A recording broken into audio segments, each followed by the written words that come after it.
morning, everyone. Good morning. Good morning. Are you guilty? Yeah. What is the word guilty in Korean? I forgot to research. In Korean. 죄. Guilty? 죄. Crime. Crime. Oh, so that is the name of Gibson in Che. No, I'm just kidding. So, this morning, I would like to lead you into studying the Word of God about guilt. Okay, about guilt. Pastor Manuel, a few weeks ago, he preached about forgiveness, about Joseph. Do you remember? Yeah. Joseph and his brothers, yeah, when he forgave them. While he was preaching, in my heart, I am meditating on it, but at the same time, the Lord showed me one thing about guilt.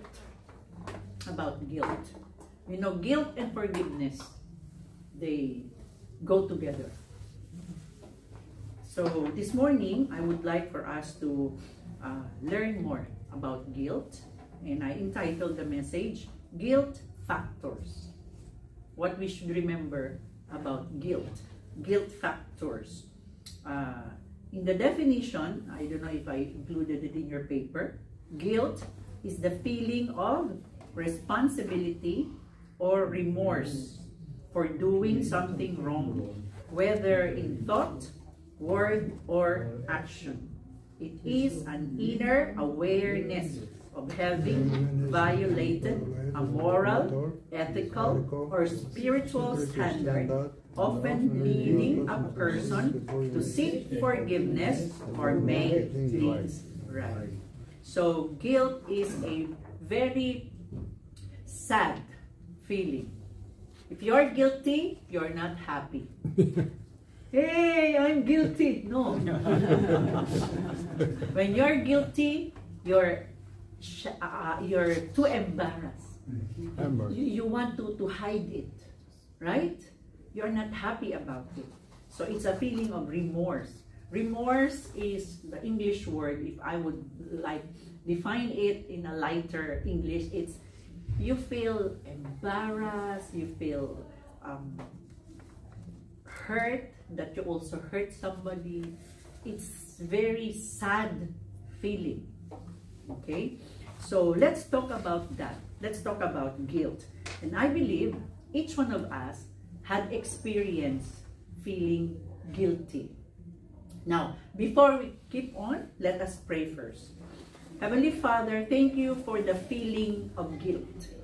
Because with this feeling, you will teach us many things. Father, I pray, use me as I humble myself before thee, that I can stand only by your grace.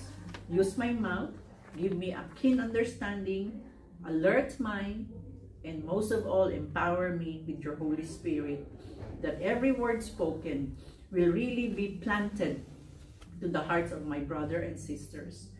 Thank you, Lord. Speak to our hearts, speak through your servant. Cover us with the powerful blood of Jesus. This is my prayer in Jesus' name. Amen. Amen. I will bring you into three situations found in the Bible. One in Genesis, we will go back to Joseph and his brothers. And the other one, I will bring you also to Peter, the Apostle Peter, and also to Judas. Judas Iscariot, the one who sold Jesus. So, let us read the scriptures from Genesis 50, 15 to 18. When Joseph's brothers saw that their father was dead, they said, "Perhaps Joseph will hate us and may actually repay us for all the evil which we did to him." So they sent messengers to Joseph, saying, "Before your father died, he commanded, saying, Thus you shall say to Joseph, I beg you, please forgive the trespass of your brothers and their sin, for they did evil to you. Now please forgive the trespass of the servants of the God of your father. And Joseph wept when they spoke to him. Then his brothers also went and fell down before his face, and they said, Behold, we are your servants. The next scripture talks about Apostle Peter when he denied Jesus Christ. Luke 22:60 and 61, let us read. But Peter said, Man, I do not know what you are saying.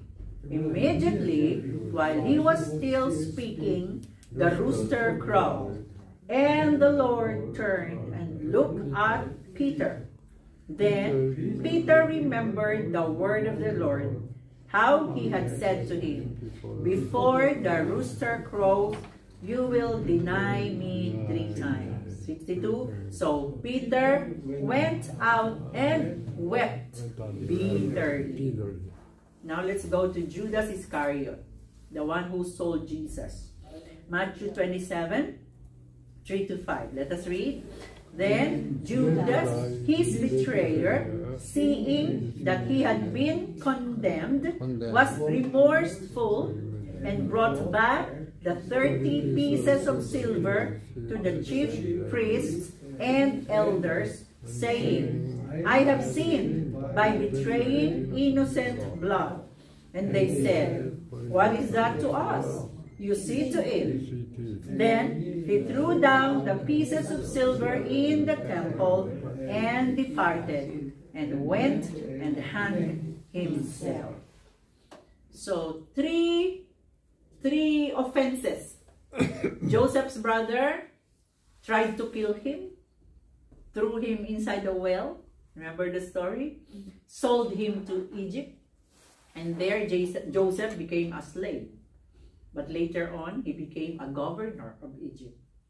With Peter, Jesus told him, Peter was so, bold and courageous. And he said, if someone wants to kill you, Jesus, I will kill them.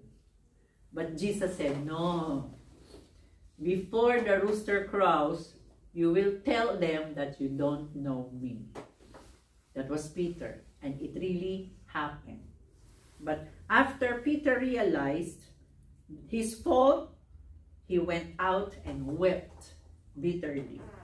Judas Iscariot was the one who sold Jesus for 30 pieces of silver. But then when he saw Jesus was already captured and being judged, he felt guilty and he went back to the temple. He wanted to return the silver. And he said, I have sinned. But the Pharisees, the enemy of Jesus, already very happy because Jesus was already captured. So they just said, it's like, we don't care. And so Judas threw the silver on the temple. And he felt so guilty that what he did, he hanged himself. Okay, 3 situations that will help us understand more factors about guilt. Let me tell you 5 things. We will use the acronym, the spelling of guilt. G-U-I-L-T. Okay, so we would remember the factors on guilt. Letter G, guilt arouses the conviction of sin. Guilt arouses the conviction of sin. Guilt will make you realize that you have done something wrong. It often brings to mind a rule or standard that was disobeyed. I believe God uses guilt to convict a person's heart, to call one's attention, awaken the conscience, and lead him or her to stop and to correct the wrong path of action. Guilt is like when you did something wrong and then you feel you're bothered. You're not happy about it. And then you start to question, oh, what have I done? So that's guilt. Guilt is often used by God to like tap your shoulder and tell you, hey, you did something wrong. That's guilt. So, in a way, guilt is also a blessing. Without guilt, we will never realize we are doing wrong. So, God uses guilt to tell us, to correct us, that we did something wrong. In Genesis 49, 21, 22, Joseph's brother realized it. Then they said to one another, we are truly guilty concerning our brother, for we saw the anguish of his soul when he pleaded with us, and we would not hear. Therefore, this distress has come upon us. And Reuben answered them, saying, did I not speak to you, saying, do not sin against the boy, and you would not listen? Therefore, behold, his blood is now required of us. You know, that Joseph's brother was talking. Oh, we did something wrong to our brother. And then that's why Reuben said, I told you don't do it, but you did it. Now, his blood is on us. So they were discussing, like blaming themselves. That's what guilt does. Blaming themselves. I should have not done it. When did it happen? Okay, it happened when they went to Egypt and bowed down to Joseph. They did not recognize it was Joseph. And Joseph was a little naughty at the time. He put them to jail. So they were blaming, oh, we did not do anything wrong. Why were we put in jail? But then the guilt came. Oh, maybe it's because what we did to Joseph. That's why we are being punished. So guilt made them realize they did something wrong. Even in Luke 22:61, okay, we can read there. And the Lord turned and looked at Peter. Then Peter remembered the word of the Lord, how he had said to him, before the rooster crows, you will deny me 3 times. Now when Peter said, no, I don't know him, on the 3rd time, the rooster,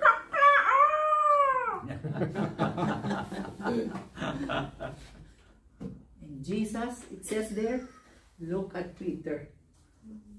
The look of Jesus made Peter realize, oh, I did something wrong. He felt guilty. He realized he did something wrong. So what did he do? He cried out. He went out and cried out.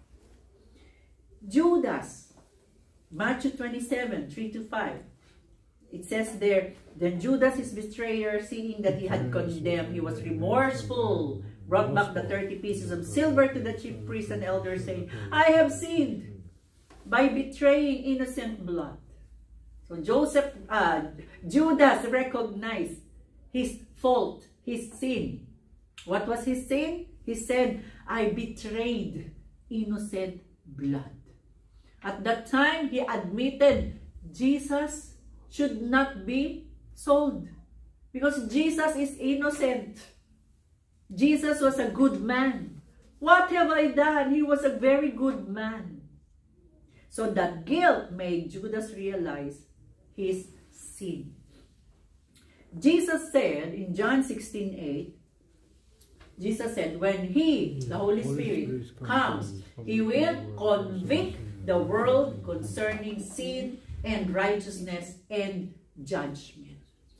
In this world now, the Holy Spirit is here, you know, speaking to us when we did something wrong.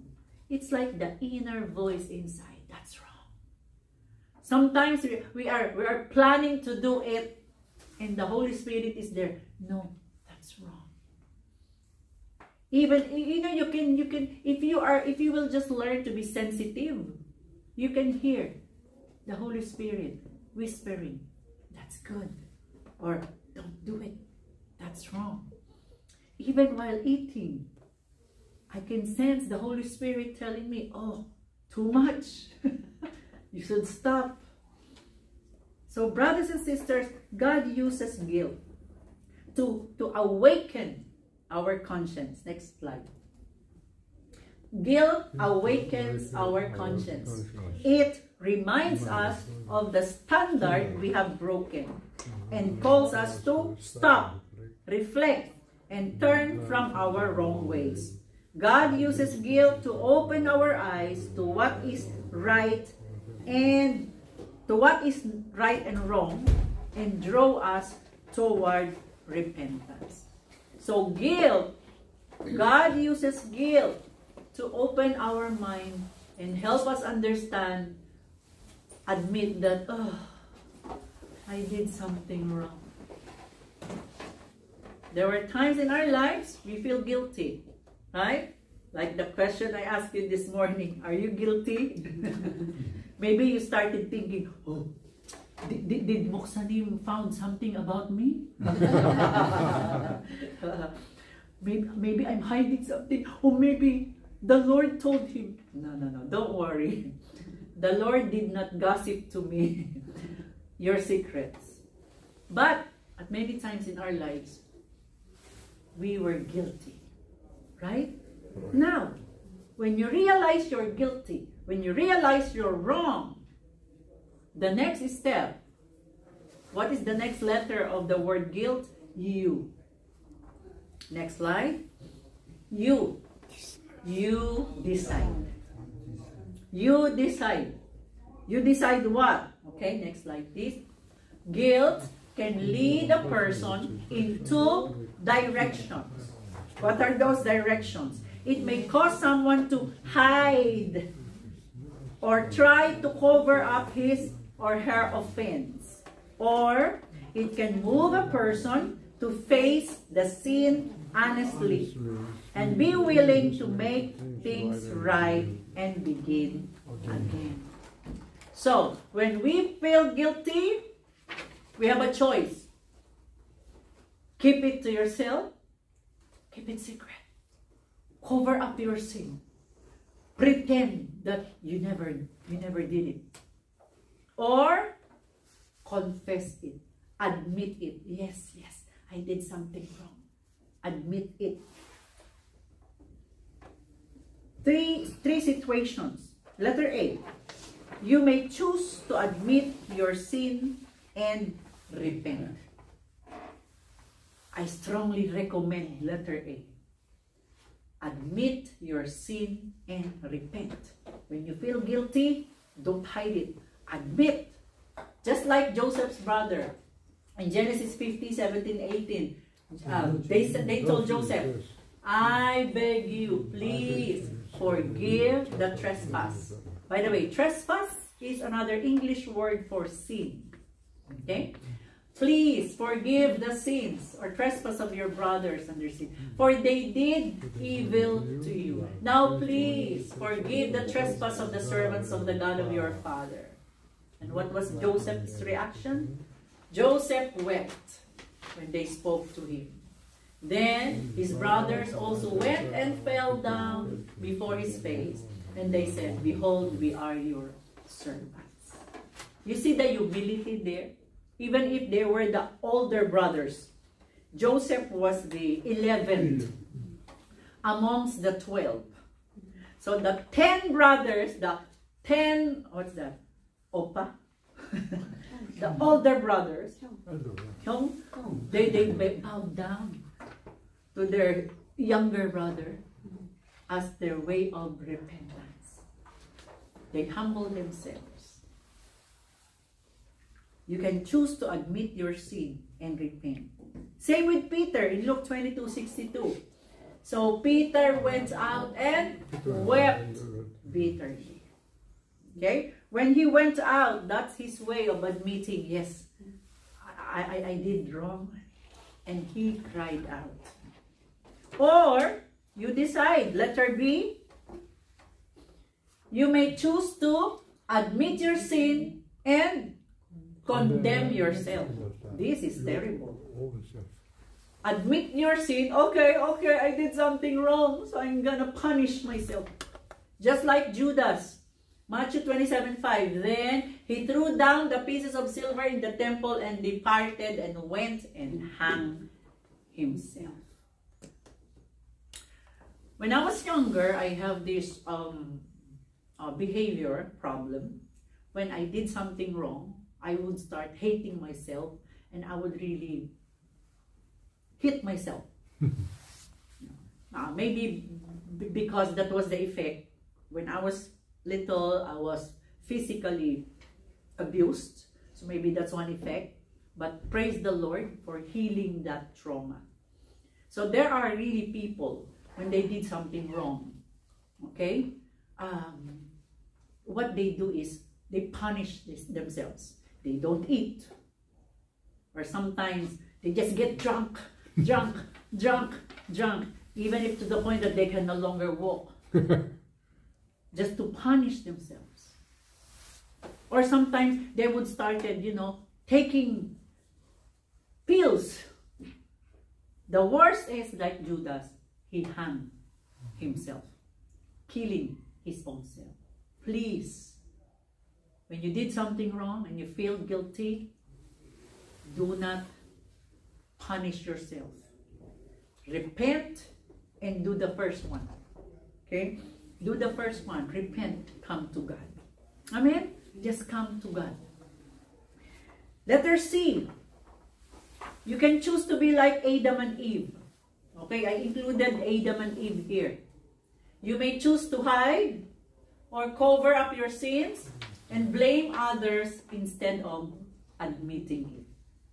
What did Adam and Eve do? In Genesis 3, 7-12. Then the eyes of both of them were open. Or remember, little background, God told Adam and Eve, do not eat the fruit.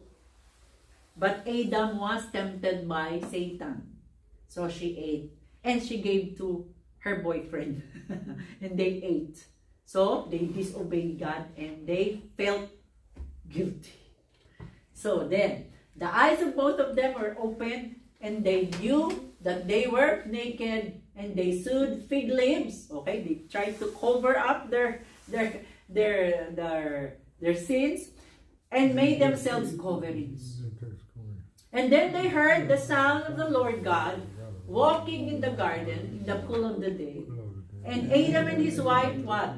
Hid themselves from the presence of the Lord among the trees of the garden. Then the Lord God called to Adam and said to him, where are you? God is looking for the guilty ones. I know God knew where are they hiding. But still, God wants them to come out. God is calling. Do not hide. Let's continue to read. So Adam said, he said, I heard your voice in the garden and I was afraid because I was naked and I hid myself. See what guilt can do? Guilt can make you afraid. If you keep that guilt, it will make you afraid. You cannot live a happy life. You cannot live a normal life. If you have an enemy and you're guilty about it, every time you walk outside your house, you cannot walk freely, enjoying the beautiful trees. If you have that guilty thing in your heart because of one person, when you go out of your house, instead of looking at the beautiful trees, you're trying to find, is he here? Is he here? I don't want to see him. See, you cannot live freely. Fear will creep in your heart if guilt is there, just like Adam and Eve. And then after that, and he said, God said, who told you that you were naked? Have you eaten from the tree of which I commanded that you should not eat? You see here, God was trying to make Adam and Eve confess. God was giving Adam and Eve a chance for them to say, oh God, we are sorry, we disobeyed. But instead of admitting, what did they do? Look at what they do. Verse 12, then the man said, the woman whom you gave to be with me, she gave me of the tree and I ate. Instead of admitting his fault, Adam started pointing his finger to Eve. It's her fault. She asked me to eat. And then when God told, I did not include the whole chapter, the whole verses. When God told Eve, Eve, what have you done? Eve also pointed her finger. Oh, it's because of the snake. And when God faced the snake, what have you done? Sorry, the snake has no fingers. So he cannot point. Because of their sin, cursed enter the world. And death. So, it's your choice. When you feel guilty, you decide for yourself. Will you choose to admit your sin and repent? Or will you choose to admit your sin and punish yourself? Or, just like Adam and Eve, will you choose to hide, cover your sin, pretend you're not guilty? What is the best choice? As I have encouraged you, I would encourage you to do the first one. Admit your sin and repent. Proverbs 28 verse 13 says, whoever conceals their sins does not prosper, but the one who confesses and renounces them finds mercy. Amen? If you keep your sin, you will not be happy, you will not be blessed, you will not be living a joyful life. But if you confess it, the Bible says, God, you will find mercy. And mercy produces forgiveness, healing, and it will bring you back joy. That next slide. Guilt can lead us in two directions. To hide or to humble ourselves. God doesn't force you. He invites us to decide. Decision is yours. God is waiting. Will you cover up your sin or will you confess it and start a new life? Then the third factor about guilt, letter I, it lasts long. You can never play with guilt. You can never say, oh, it's okay, I'll just be guilty today and tomorrow I'll be okay. No. Guilt stays. Guilty feelings stays many days, many years. It lasts long. Next slide. Guilt has its way of lingering in the heart, mind, and emotions.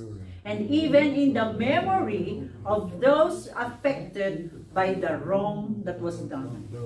The effects and consequences of sin may be temporary or permanent depending on the situation.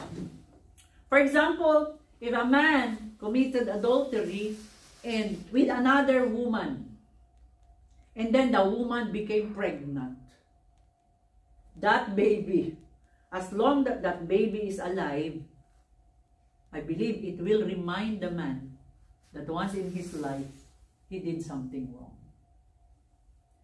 That's why some adulterous people who had children on another woman, on another man, most of the times they don't want to see their children. Why? Because those children reminds them of their sin. So guilt has a way of staying, and it will bring us no good. Look at Genesis 50, 15 to 18, the one we read earlier. When Joseph's brothers saw that their father was dead, they said, perhaps Joseph will hate us and may actually repay us for all the evil which we did to him. Have you noticed this? That's it. even after several years that Joseph had been kind to them. No? When Jacob went to Egypt, many years before he died, during those years, Joseph had been good to his brothers. They were providing food.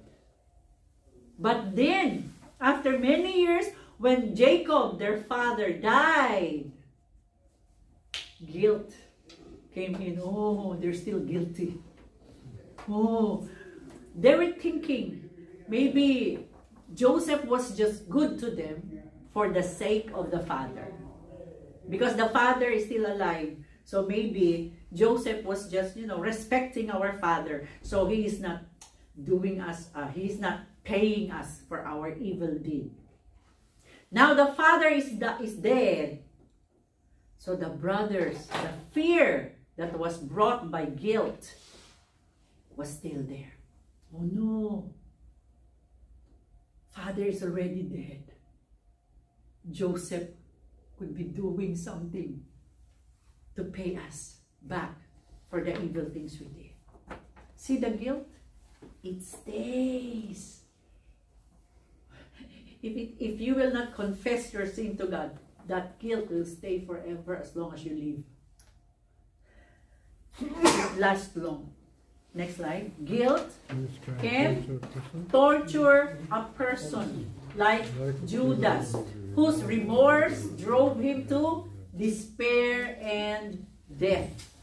It could even be the reason why Judas hanged himself. His guilt was torturing him night and day, that he decided to end it by killing himself.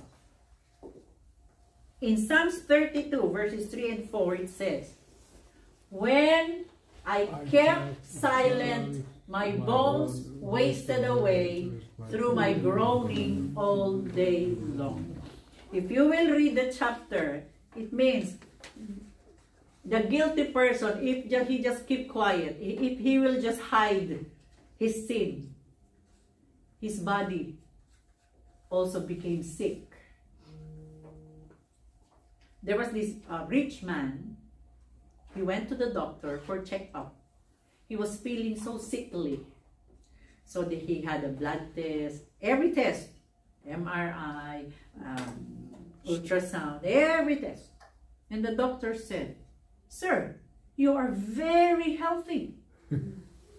How come you said you're feeling sickly?" And then they started talking. And then the doctor realized that man was hiding guilt within his heart. That guilt was causing his sickly body, was causing him the pain, the sorrow, the struggles. He cannot sleep well at night. His appetite was going up and down. Why? Because there is something inside. Not because of some virus or some germs or some cancer cell, but it's because of guilt, unconfessed sin. He was just hiding it. So guilt can be a terrible burden. Psalms 38, let us read. This whole chapter is about a guilty person, King David. Psalms 38, verses 4 and 5, and then we will catch on 10, 11, and 17, 18. "My guilt overwhelms me. It is a burden too heavy to bear. My wounds fester and stink because of my foolish sins." Let's pause for a while. Have you noticed it? My wounds fester and stinks. Why? Because of my foolish sins. The guilt was overwhelming. Sadly, brothers and sisters, there is no medicine that will cure guilt. But later I will tell you the secret. If you want cure from guilt, there is hope.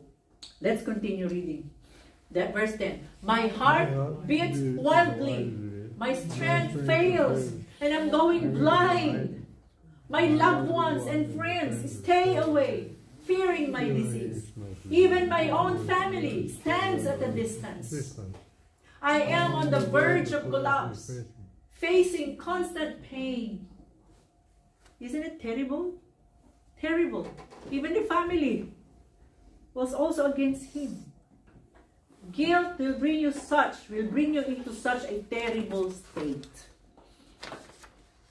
But, verse 18, let's read. But I confess my sins. I am deeply sorry for what I have done. He confessed his sin. If you will read the rest of the chapters, he was saying, God, do not leave me. Verse 50, chapter 50, verses 16, 18, Genesis, is it, guilt lingers when it's not dealt with. If you will not deal with guilt, it will stay in you for a long time. It will try to punish you. It will try to torture you. It will try to make you sick. It will be a heavy load in your heart. That's guilt. It's like wherever you go, you don't feel good. Whatever you do, you don't feel fine. We have to deal guilt. So guilt lingers when it's not dealt with. It stays in our heart, in our mind, and even in our relationships. But this persistence is sometimes God's way of reminding us that unresolved sin needs His healing touch. Amen? It needs His healing touch. Let's skip. We already read that. Next one, please. What do we do? Guilt lasts long? What is the next letter of the word guilt? G, U, I, and then we have L. Yes, for the letter L. Love. The love of God is the only cure for the sting of death. Yes! No medicine can heal guilt, but only the love of God. Amen? Amen. Let's read these verses. Because of God's great love, God offered Jesus Christ to pay the penalty of our sins. When a person admits and confesses his sins to God, he experiences the forgiving and the cleansing grace of God that washes away every stain of guilt and shame. Amen. Yes, hallelujah. Amen. There is hope. We can be free from that guilt. But okay, come to Jesus.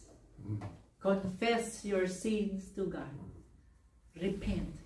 And He is ever willing to forgive you, to cleanse you, to heal you. Why? Because God loves you so much. Amen. That's the love of God. It's never ending. I like the song, that's the love of God. It's never ending. That's the love of God, always forgiving. That's the love of God.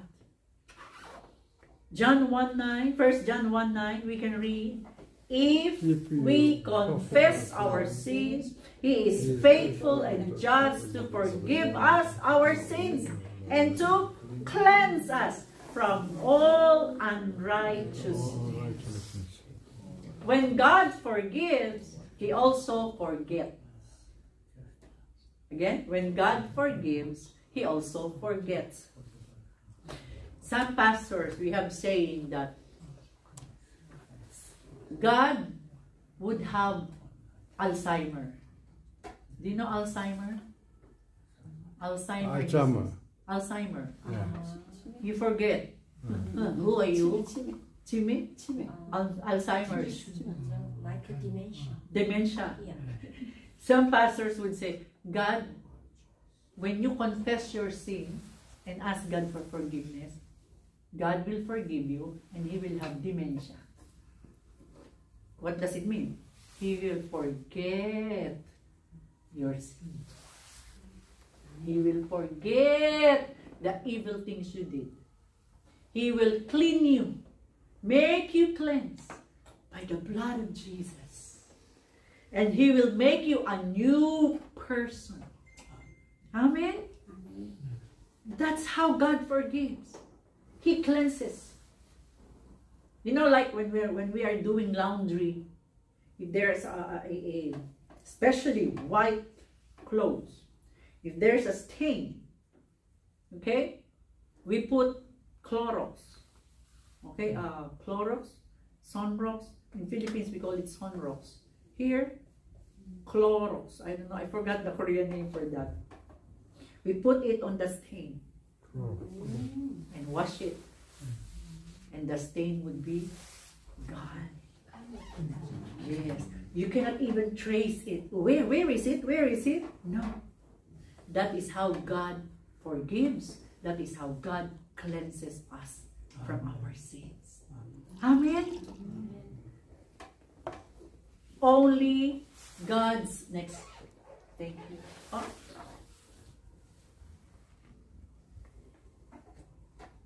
Yeah. Psalms 103. Psalms 103, verses 8 to 12. Let us read. The Lord is compassionate and gracious, is slow to anger, abounding in love.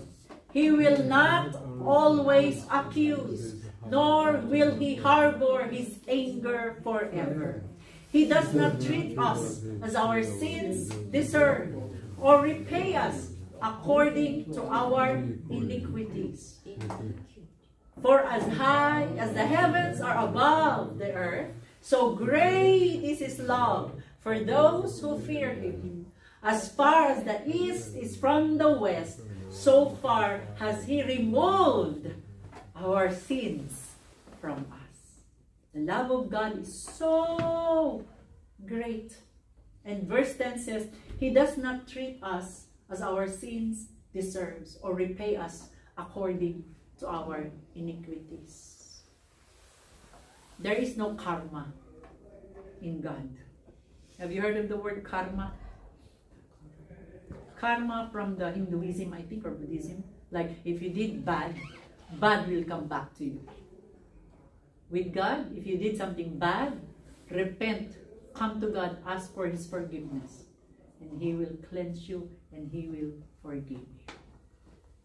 The payment, the punishment for your sin was already done by Jesus Christ at the cross. Amen. And His death covers our sin until now. So if you did something wrong, brothers and sisters, do not hide it. Do not pretend it's not there. But humble yourself. Go to God and tell God, God, I'm sorry. I did something wrong. Please forgive me.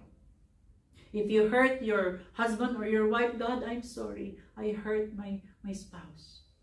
If you mistreated other people, oh God, I'm sorry. I mistreated my neighbor. Oh God, please forgive me. When we confess to God our sins, He forgives. Amen? He forgives. 1 John 4, 9 and 10. This is how God showed His love amongst us.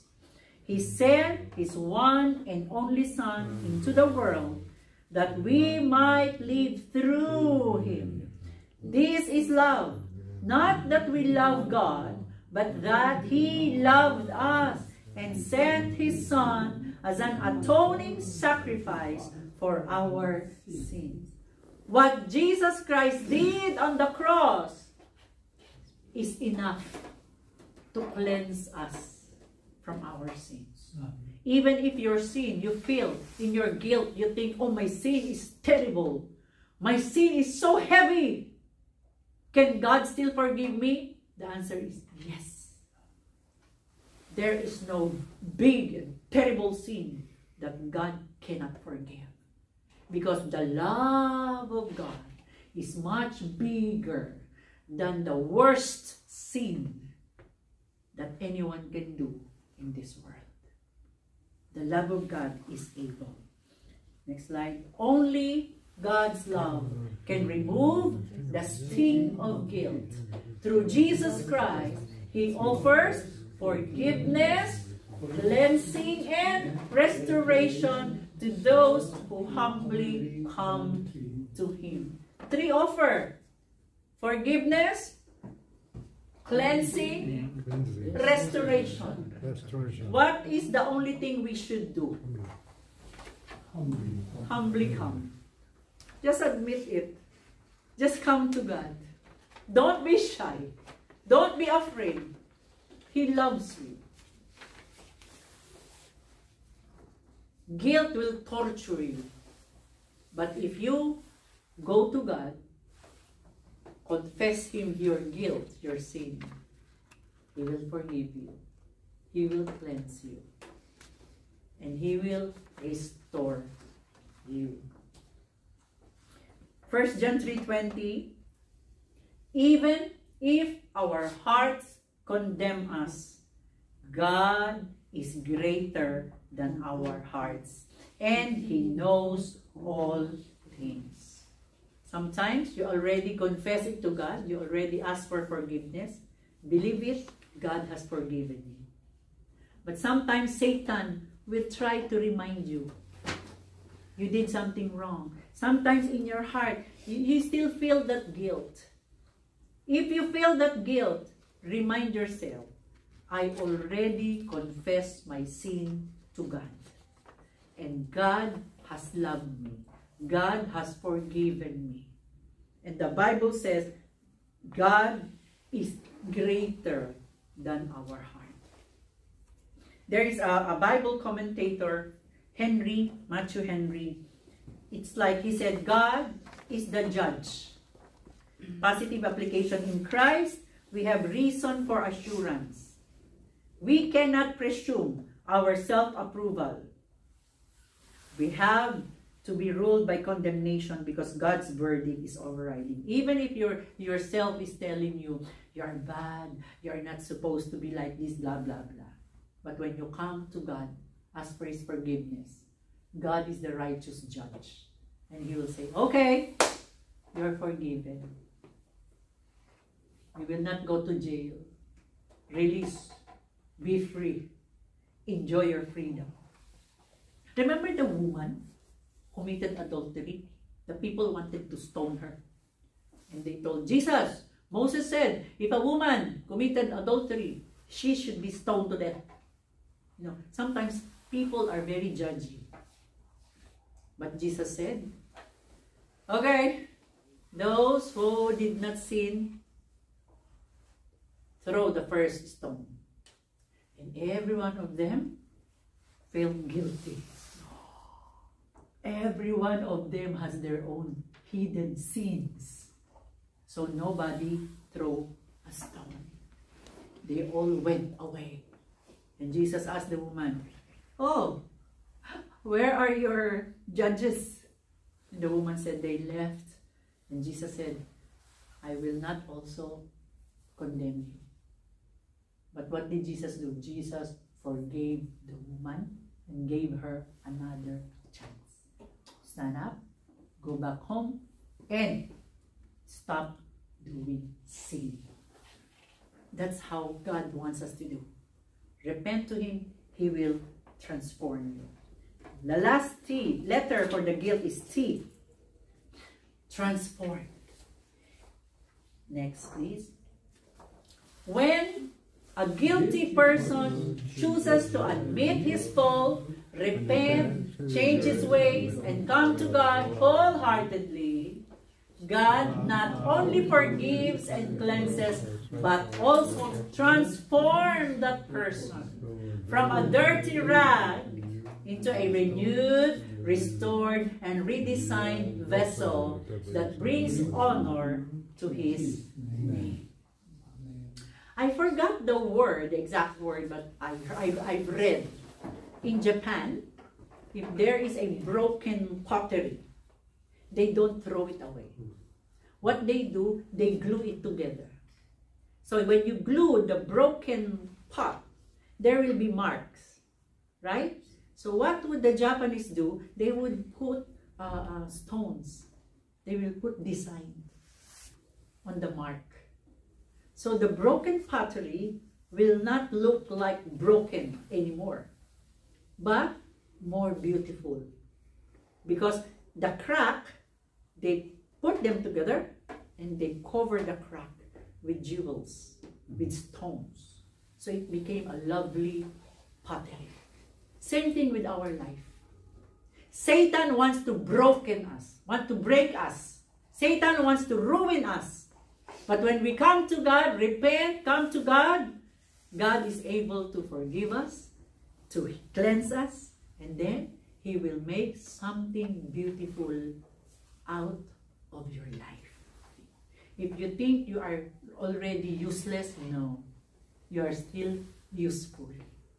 If you think you are ugly because of sin, come to God, repent.